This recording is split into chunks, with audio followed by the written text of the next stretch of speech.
शहर में रहने वाले 50% तो किराएदार ही होते हैं।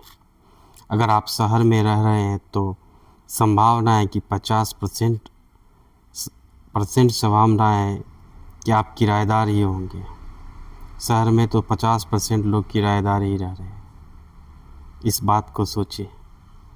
और जब आप उनकी जीवन शैली, उनकी इनकम को देखेंगे तो पता नहीं चलेगा, लगता भी नहीं है कि वो अपने जीते जी एक अच्छा सा घर ले सकते हैं। जब आप उनको देखेंगे तो समझ में आएगा कि संभव ही नहीं है। आप सोचिए कि कैसे वो मुक्ति पाएंगे। और दिन रात दौड़ रहे हैं, दिन रात वो काम कर रहे हैं, दिन रात वो वर्क कर रहे हैं। और यदि वो नहीं ले पाए तो क्या उनकी आने वाली अगली पीढ़ी ले पाएगी? संभवतः जवाब तो आपके पास होगा ही। संभवतः लगता है कि ना ही जवाब हो। हाँ का संभावना तो बहुत कम ही है। सोचिए कि शहर में दिल्ली, मुंबई, बेंगलोर, चेन्नई, कोलकाता, अगर इन सभी शहरों में अगर कोई रह रहा है तो संभवतः उम्मीद यही है कि 50% उम्मीद यही है कि वो किराएदार होंगे। वो पैसे कमा रहे होंगे और वो किसी और को दे रहे हैं। और यदि उनका कोई इंडस्ट्री और कोई ऐसा फर्म जैसे दुकान या कुछ भी उसका काम अगर वो भी चल रहा होगा तो संभवतः वो भी किराए में ही होगा। तो आप सोचिए कि वो जितना कमा रहे हैं वो दूसरे को दे रहे हैं।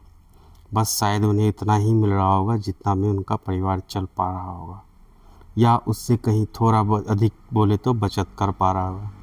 क्या ऐसे परिवार, ऐसे 50% परिवार जो शहरों में रह रहे हैं, वो कब तक वो अपना खुद का घर और खुद अपनी जो काम है, जिस संस्था या ऑफिस या जो कारोबार, उसके लिए वो जगह ले पाएंगे? कभी नहीं। जब वो गाँव को छोड़ कर आए थे या गांव से आए होंगे, संभवतः अभी जो पिछली 1 या 2 पीढ़ी गुजरी है उसे मालूम है कि गांव क्या है। क्योंकि वो या तो उसने अपने पिता को गांव से आते देखा होगा या स्वयं वो गांव से आया होगा, तो उसे गांव मालूम है। उसे इतना तो मालूम है अभी कि अपना घर क्या होता है, अपना मकान क्या होता है।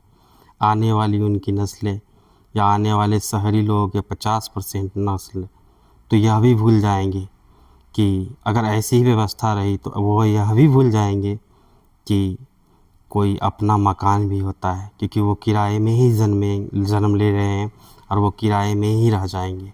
क्योंकि अर्थव्यवस्था ऐसी व्यवस्थाएं हो चुकी है, ऐसी मानसिकताएं हो चुकी है। ज़रा सोचिए।